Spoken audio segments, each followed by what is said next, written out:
Welcome to Gita kitchen. ఈరోజు మనము aloo fry తయారు చేస్తాము. ముందు వీటిని ఆలుగడ్డల్ని పైన పొట్టు తీసి పెట్టుకుందాము. నేను 2 పెద్ద ఆలుగడ్డలు తీసుకున్నాను. ఇప్పుడు ముందు వీటిని పైన పొట్టు తీసి పెట్టుకుందాము. ఆలుగడ్డలు పొట్టు తీసి పెట్టుకున్న తర్వాత చిన్న ముక్కలుగా కట్ చేసుకుందాము.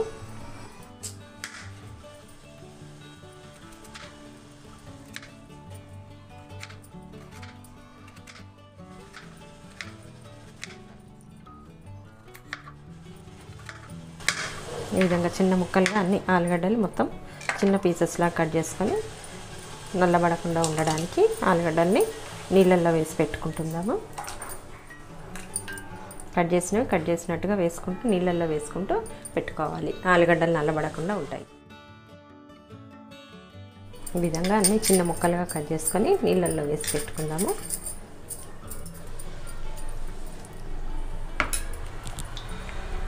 ఆలుగడ్డని బాగా ఒక 3-4 సార్లు శుభ్రంగా కడిగి పెట్టుకోవాలి.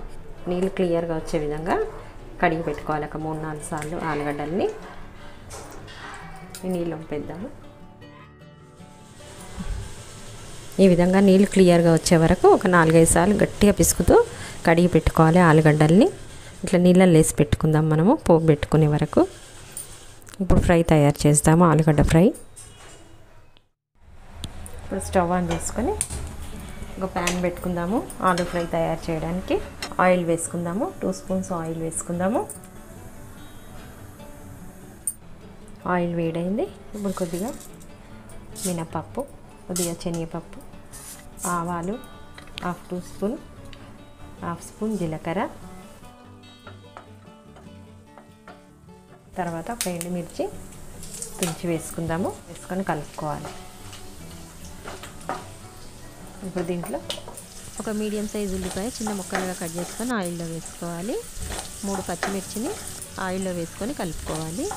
కొద్దిగా కరివేపాకు వేసుకొని కలుపుకోవాలి. ఒక 5-6 వెల్లుల్లి ఇట్లా చితగొట్టుకొని ఆయిల్లో వేసుకొని కలుపుకోవాలి.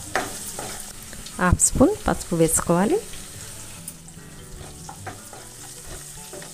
మనం ఈ పోపులో అల్లం వెల్లుల్లి పేస్ట్ కాకుండా ఇలా వెల్లుల్లి చితగొట్టి వేస్తేనే చాలా బాగుంటుంది. ఇప్పుడు మనం కట్ చేసి పెట్టుకున్న ఆలుగడ్డలు ఉన్నాయి కదా, నీళ్ళల్లో వేసినవి జాలి గిన్నెలో వేసుకొని నీళ్ళన్నీ పోయిన తర్వాత ఇప్పుడు ఆలుగడ్డల్ని వేసుకుందాము. దీంట్లో ఆయిల్లో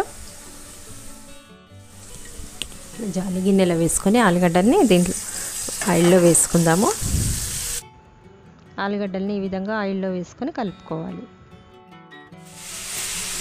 కలిపి మీడియం టు లో ఫ్లేమ్లో పెట్టుకోవాలి. ఫ్లేము మూత ఏమాత్రం పెట్టొద్దు. సాల్ట్ కూడా ఇప్పుడే వేయొద్దు, మెత్తబడిపోతుంది ఫ్రై అనేది. ఈ విధంగా ఒక 5 నిమిషాల పాటు పెడదాము. 5 నిమిషాల తర్వాత మళ్ళీ ఒకసారి కలుపుదాము ఆలుగడ్డల్ని. 5 నిమిషాల తర్వాత ఆలుగడ్డల్ని ఒకసారి కలుపుకుందాము. నాన్ స్టిక్ ప్యాన్ కదా, ఏమీ మాడిపోదు. అదే మామూలు అల్యూమినియం కానీ ఏవైనా కడాయిలు దాంట్లో చేస్తే మాడిపోతుంటుంది. 2 నిమిషాలకు ఒకసారి కలుపుతూ ఉండాలి. మనం ఇంకో 2 నిమిషాలు ఉడికిన తర్వాత మనం కారం, ఉప్పు వేసుకుందాము. ఇప్పుడు ఆలుగడ్డలలో మనము సాల్ట్ వేసుకుందాము. మన టేస్ట్కి తగ్గట్టు వేసుకుందాము. నేను 1 స్పూన్ వేస్తున్నాను సాల్ట్. తర్వాత కారం వేసుకుందాము. ఉప్పు కారం వేసుకొని కలుపుకోవాలి.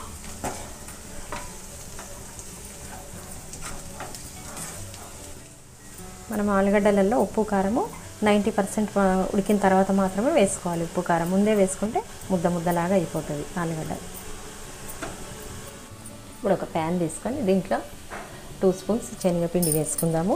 ఆలుగడ్డ ఫ్రైలో వేయడానికి మనము శనగపిండిని ఒక 2 స్పూన్స్ తీసుకొని పక్కన స్టవ్ పైన పెట్టుకొని డ్రై రోస్ట్ చేసుకుందాము. శనగపిండిని ఈ విధంగా మంచి స్మెల్ వచ్చేంత వరకు డ్రై రోస్ట్ చేసి పెట్టుకోవాలి. ఇప్పుడు ఉప్పు కారం వేసినాక 2-3 నిమిషాల తర్వాత దీంట్లో మనము 1 స్పూన్ ధనియాల పొడి వేసుకుందాము. తర్వాత మనం డ్రై రోస్ట్ చేసి పెట్టిన శనగపిండి కూడా వేసుకోవాలి. వేసుకొని కలుపుకోవాలి. శనగపిండి వేయడం వల్ల ఆలుగడ్డ ఫ్రై చాలా టేస్ట్ వస్తుంది, మరింత టేస్ట్ వస్తుంది. మొత్తం ఆలుగడ్డలకు పట్టేటట్టుగా కలుపుకోవాలి. ధనియాల పొడి,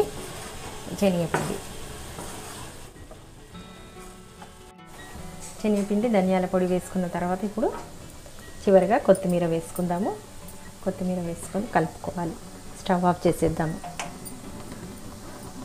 ఆలుగడ్డ ఫ్రై చేయడం కంప్లీట్ అయింది. ఈ విధంగా చేస్తే మనము ఆలుగడ్డ ఫ్రై ఇట్లా పొడి పొడిగా వస్తుంది.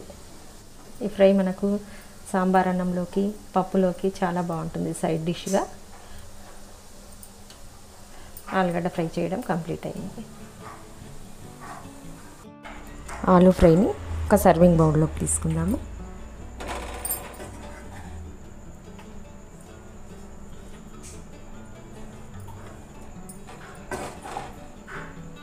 ఆలూ ఫ్రై పొడి పొడిలాడుతూ చాలా బాగా వచ్చింది.